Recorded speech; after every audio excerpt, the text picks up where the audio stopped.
Thanks for staying with us. Let's bring you some more news from the city. The case of spurious drugs and fake medicines have reared its ugly head once again. Acting on a complaint filed by the Drug Control Department, the CBCID, along with the drug control officers, conducted surprise raids at a few medical stores in the suburbs today and arrested 5 people who are distributors and sellers of a painkiller drug. All 5 have been produced before a city court and have been lodged at the Pural prison ever since. Now, the city police has decided to get on with a crackdown on orphanages in the city that are functioning without a license. Recently, the state social welfare department claimed that registration of over 80% of the 2,000-odd children's homes run by non-government organizations in the state has been completed. However, out of the 80% of homes registered, a few NGOs were given temporary licenses due to delay in their obtaining clearances from other government agencies. It has to be closed and the அங்க இருக்கக்கூடிய children வேற homes-க்கு transfer பண்ணணும்.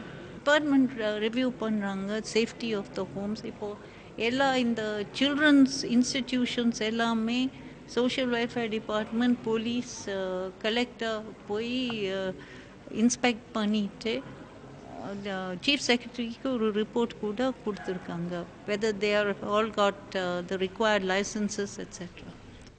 On to some national news now. Karnataka's Chief Minister B.S. Yediyurappa is fighting back legally and politically.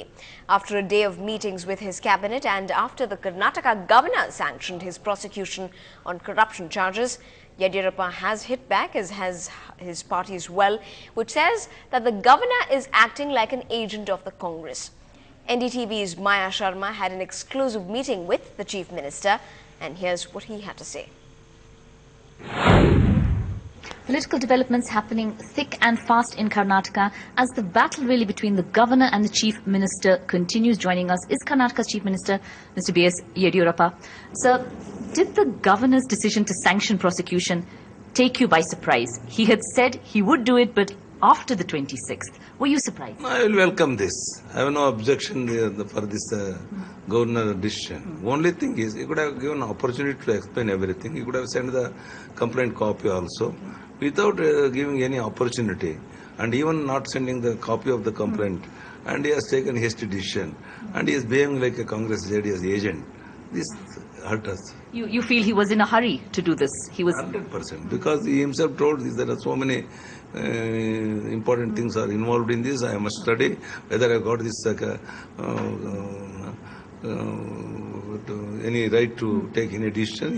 This was the press notice released recently. But when we have taken the cabinet decision, immediately rushed to come to this decision. It shows his urgency and also just to please the Congress leadership in Delhi. Now, you sounded upset that he did not give you a copy of the sanction order or a copy of the petition. Did this upset you? Definitely, madam. Not only that. Yesterday night, when our principal secretary met governor, he refused to give the order copy also. And he told to say, go and tell your chief minister, I am not going to give the copy. And up to Monday, you go, let him take in the court. Is it a way of telling this type of the things to the principal secretary of the chief minister? Is it a way? And calling Karnataka chief minister as thief? Never in the history in the country, no governor has spoke like this. Now, you had said that from the start, that governor was giving trouble to your government. He seemed to want to give trouble to the government.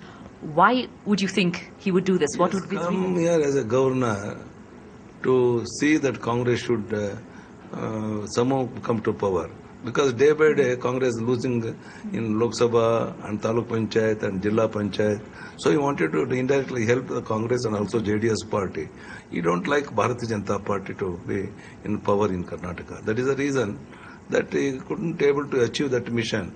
So now he has created so many problems. And I think his ambition is, he was telling so many times, Yediyurappa ji, public atmosphere is very good, public support is very good.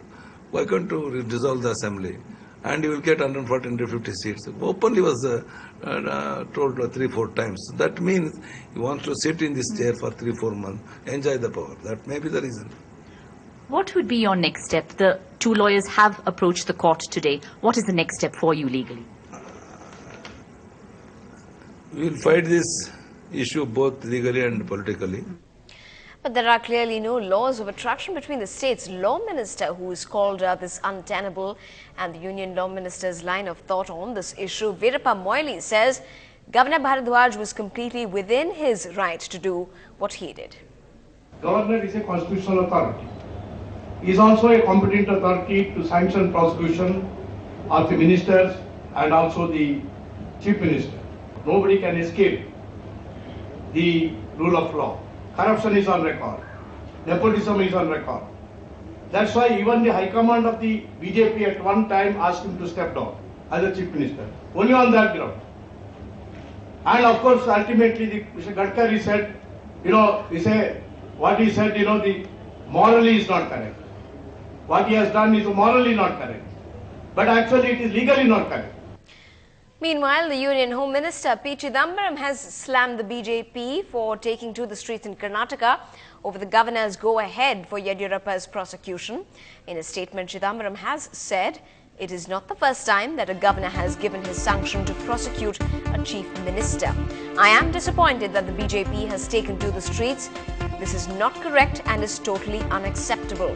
The BJP knows that any person aggrieved by the order of the governor can seek legal remedies. Hence, it is my sincere hope that the BJP will advise its state unit to abide by the law.